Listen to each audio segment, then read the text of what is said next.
संसद के बाहर जो कुछ भी हुआ वो देश के संसदीय इतिहास में पहले कभी नहीं हुआ। सांसदों के बीच धक्का मुक्की, 2 सांसदों को चोट लग गई और इन सब के बीच कांग्रेस का अंबेडकर वाला कार्ड बैकफुट पर चला गया। कांग्रेस अपने ही जाल में फंस गई। जब जब कांग्रेस बाबा साहब अंबेडकर को मुद्दा बनाएगी तब तब कांग्रेस का वो इतिहास सामने आएगा जिसका हर पन्ना बॉस अंबेडकर के अपमान से भरा पड़ा है।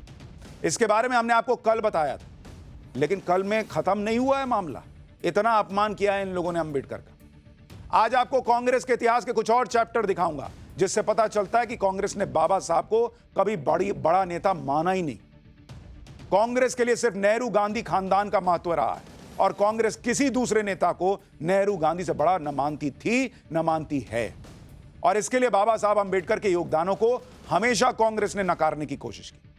कांग्रेस के ढकोसले और आडंबरों को भी अंबेडकर अच्छी तरह जानते थे। अंबेडकर जानते थे कि कांग्रेस पिछड़ों दलितों का सिर्फ इस्तेमाल कर रही है। इसलिए बाबा साहब अंबेडकर ने 1948 में कांग्रेस के लिए बहुत बड़ी बात कही थी। अप्रैल 1948 में Ambedkar UP schedule caste federation के सालाना कॉन्फ्रेंस में शामिल हुए थे। इस दौरान अंबेडकर ने क्या कहा था?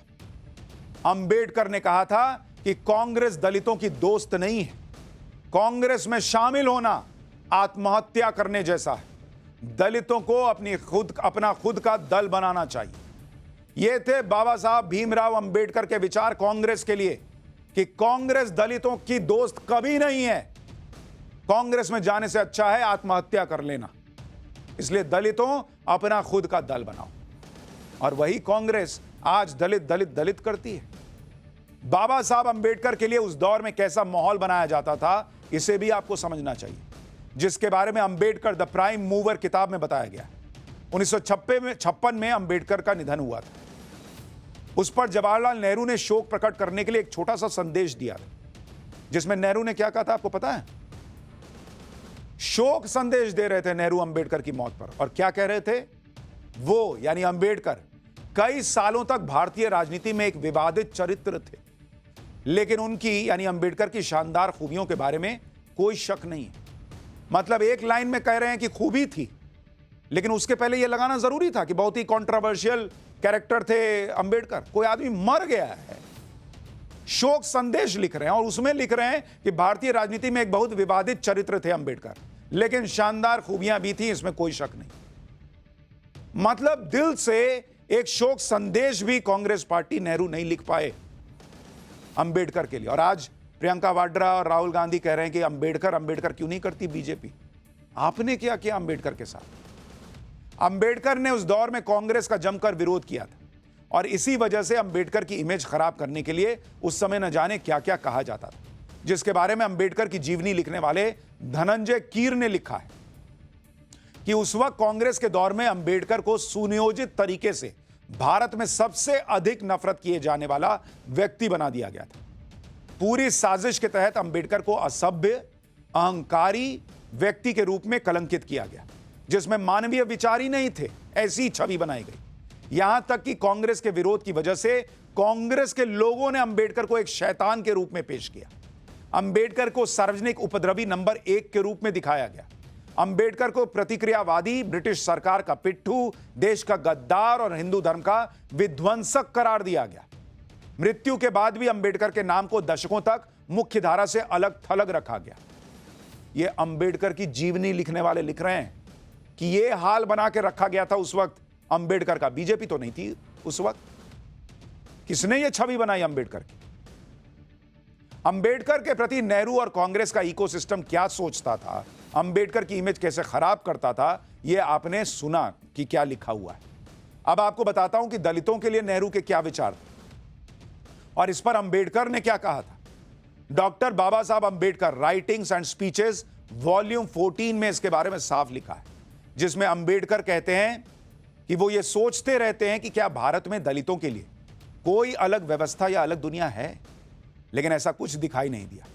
इसके बाद भी दलितों को कोई राहत क्यों नहीं दी गई? इतना ही नहीं, डॉक्टर बाबा साहब अंबेडकर राइटिंग्स एंड स्पीचेस के वॉल्यूम 17 में अंबेडकर कहते हैं कि SC ST के लिए आरक्षित सीटों पर अपने लोगों को भेजना चाहते हैं, लेकिन कांग्रेस इसमें भी दखल दे रही है। कांग्रेस इन आरक्षित सीटों पर उन लोगों को बैठाना चाहती है जो मूर्ख और स्वार्थी हैं, जो हमेशा कांग्रेस की जी हजूरी करते रहेंगे। जब कोई ब्राह्मण या बनिया कांग्रेस से टिकट मांगने जाता है तो उससे पूछा जाता है कि आप कितने समय जेल में रहे। यही सवाल दलितों से क्यों नहीं पूछा जाता जब वो टिकट मांगने जाते हैं?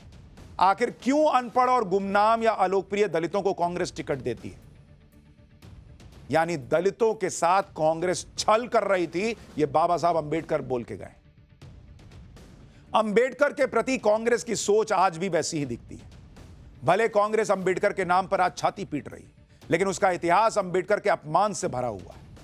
आप देखिए, अंबेडकर का जहां अंतिम संस्कार हुआ था वहां सालों तक मेमोरियल बनाने की मांग होती रही। इस दौरान देश की सत्ता पर कांग्रेस की सरकारें भी रही, लेकिन मुंबई में अंबेडकर का मेमोरियल नहीं बन पाया। बाबा साहब का अंतिम संस्कार मुंबई में चैत्य भूमि पर हुआ था। 2014 में नरेंद्र मोदी के प्रधानमंत्री बनने के बाद 2015 में चैत्य भूमि से सटे इंदू मिल्स की जमीन का अधिग्रहण किया गया और तब जाकर बाबा साहब के मेमोरियल का रास्ता साफ हो पाया। एक मेमोरियल तो बना के दे नहीं पाए, आज फोटो लेके जय भीम ने बोलने निकले हैं। कांग्रेस की कभी मंशा ही नहीं रही कि दिल्ली में बाबा साहब अंबेडकर का कोई स्मारक या मेमोरियल बने। दिल्ली के 15 जनपथ में बाबा साहब की याद में एक सेंटर बनना था, लेकिन कांग्रेस ने इसे भी गंभीरता से नहीं लिया। यह काम भी पीएम मोदी ने किया। साल 2017 में 15 जनपथ रोड पर पीएम मोदी ने शानदार अंबेडकर इंटरनेशनल सेंटर का उद्घाटन किया। बीजेपी तो यह खुलकर कहती है कि कांग्रेस को यह मंजूर नहीं था कि दिल्ली की जनपथ रोड पर गांधी परिवार के अलावा किसी और नेता के नाम पर कोई सेंटर या मेमोरियल बने। यह है इतिहास अंबेडकर के अपमान का, जो कांग्रेस के राज में उनके जीते जी उनके मरने के बाद हुआ। और यह है वर्तमान, जो नरेंद्र मोदी ने बाबा साहब अंबेडकर को सम्मान देने के लिए चीजें की। पाठशाला में अब अगली क्लास। संभल के आरोपी नंबर 1 सपा सांसद के घर आज क्या हुआ कि योगी को पूरी फौज उतारनी पड़ गई। पत्थरबाज से लेकर सांसद तक संभल में सीएम योगी वाला इलाज कैसे नॉनस्टॉप चालू है, अब इसका चल।